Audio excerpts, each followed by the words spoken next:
сәлеметсіздер ме? Кино көрсе арнасына қош келдіңіздер. Арнамызға жазылып, бізге қолдау білдіре отырыңыздар. Сумру өзінің бұрынғы жас кезінде зорлаған Халил деген кісіні атады. Сол зорлағаннан егіздер, яғни Нұх пен Мелик дүниеге келген. Негізінде Сумрудың анасы Халилден кек алу үшін оны атқысы келген. Бірақ Сумру келіп қалады.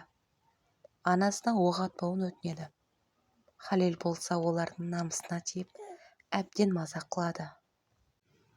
Сен мені ата алмайсың, Сумру. Өйткені сені мен кезінде қолданып тастап кеткенмін дейді.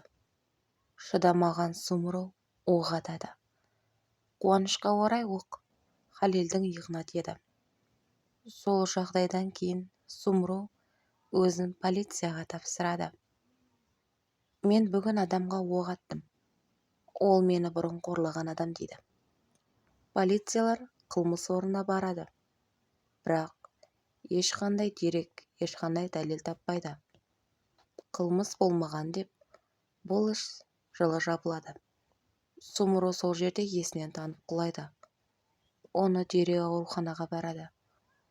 Дәрігерлер оның басында қатерлі ісік бар екенін айтады. Харика мен Асад Сумрудың өгей балдары. Сумрудың жағдайын сұрауға келеді. Хикметте ақша болған еді. Өзінің інісі Буняминнен ұрлап алған. Самет олардың бұрынғы үйлерін сатып жіберген. Хикмет сол үшін үлкен жанжал шығарып, қатты жылайды.